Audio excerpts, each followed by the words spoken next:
what do you think of when I say the name Captain Leslie Holmes? Captain Leslie Holmes was in actuality the person who, my persona when I was doing interviews was I wanted to be aloof, above it all. I wanted to look down my nose at my opponents and whoever and however. And the man who inspired that in me, because when if somebody's brilliant, you can talk down to them and they know it.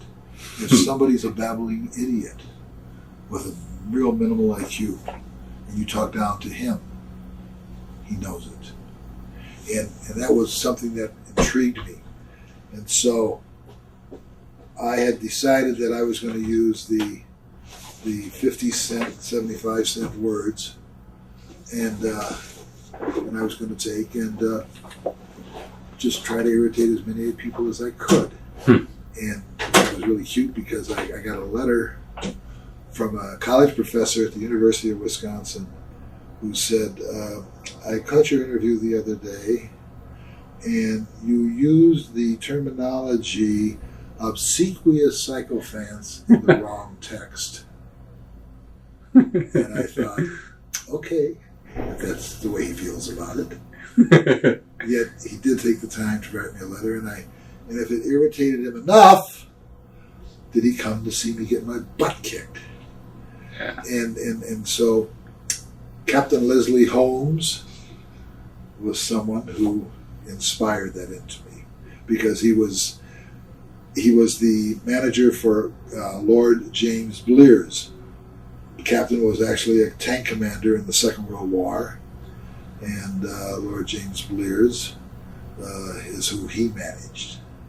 So, okay, your father, Warren, very famous wrestler. For you, what was it like growing up in a wrestling family? It was actually fun. I liked all the personalities. There's no question, if you're a wrestler, you have to almost be an extrovert. And if you aren't, I mean, I don't know how the hell that happened. But even my dad, who was very humble and not a specialist in any, as far as doing interviews or anything was concerned, but he just was a true straight shooter, and just called him as he saw him. And needless to say, it was kind of cute one time. One time in Minnesota, of course, this is after the Minnesota wrestling office bought the airplane. And we were going to go down to, I think, Sheboygan, Wisconsin, I think is what it was. And so my dad was visiting me, and so they made sure that there was room on the airplane for him to ride on the plane. And so the plane carried 8 people, pilot, co-pilot, and 6 in the back. And I knew how to fly. I had been getting instructions and everything. And Ray Stevens and I were the ones who caused them to buy an airplane, because when we were taking lessons, we'd have our instructors charter a plane, and they could fly the plane. And we would also Ray and I would get time. I'd fly one way and Ray'd fly the other way coming back. And we'd be able to do the hours. And so my dad went along on this one night when he was up visiting us, and he sat in the back, in fact, like right behind me, looking towards the rest of the guys on the plane. And it was cute because they were just asking him questions. It's almost like they were interviewing him. and they had somebody very unique and who understood the profession and everything else, and how the profession had progressed to where here we are, there's 8 of us on an airplane rather than pilots there would have been probably 2 cars or 3 cars that would have had to drive all the way from Minneapolis down to Sheboygan. Yeah. That was like about a 400-mile trip. So anyway, I mean, he told stories and all through the whole thing, and I just sat up in front and I just kind of listened. And then, of course, we got home, and my mom said, she said, well, Warren, how did you like the trip down to, he says, hell, he says, in my day, he says, we would have been driving it behind the wheel for 8 hours. And he said, and he was proud. Yeah. And he was proud that I had accomplished being able to become the AWA Heavyweight Champion, and for as long as I was, and et cetera, et cetera. And because he was a very humble man, and so for me to have been able to do what I did, done it. Boy, where's my English professor? Or my high school English teacher? We're gonna get a letter. Yeah, we're gonna get a letter. Yeah, we're gonna get a letter. Okay, so I done it. So, growing up, your father's a wrestler, and he's nationally known worldwide. Did you get into fights in school early on? Did it hurt you at all? No. I mean,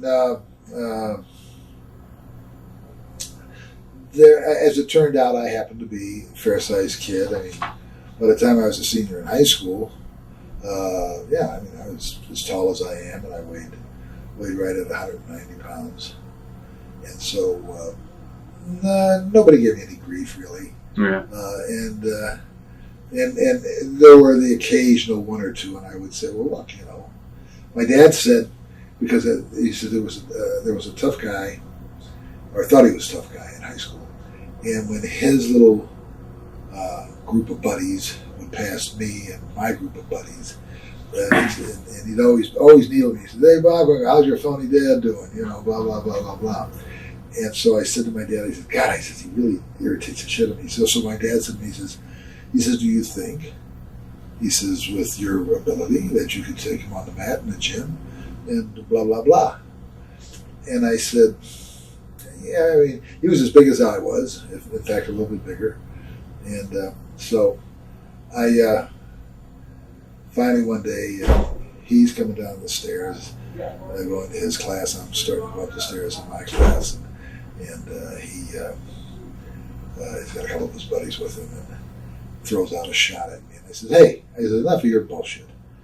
I said, "I'll tell you what we'll do." And my dad had told me, he says, "You go talk to Coach Blanky and Coach Smith."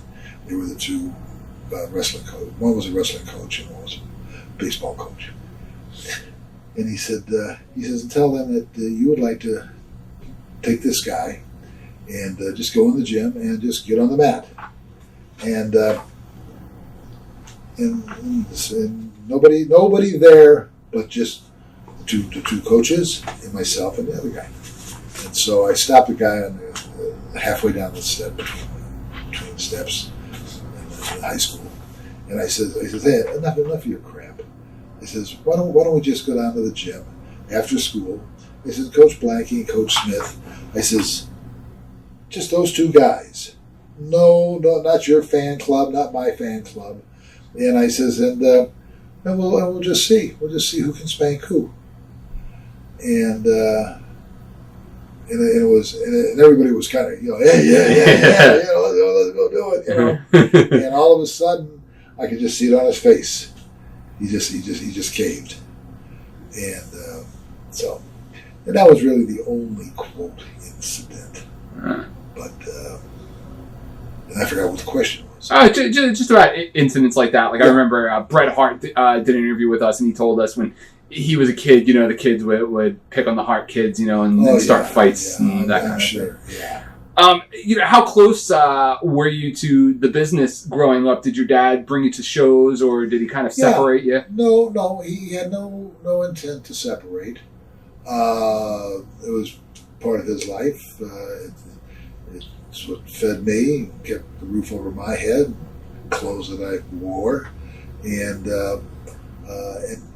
back then there were the different territories, and so I went to four high schools 6 times. So that I went to these 4 high schools, and I went back to a couple of them a couple times. And so, it actually was a very good experience for me. And ironically, I'm contemplating writing a book, and the guy that I'm doing this with,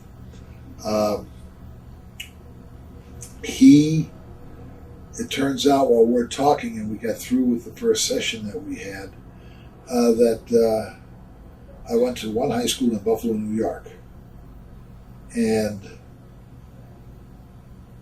we're shooting the bull and just talking wrestling stories and things like that. He went to the same high school. And he couldn't believe it. I mean, he just kind of like, oh, wow. Yeah. Yeah.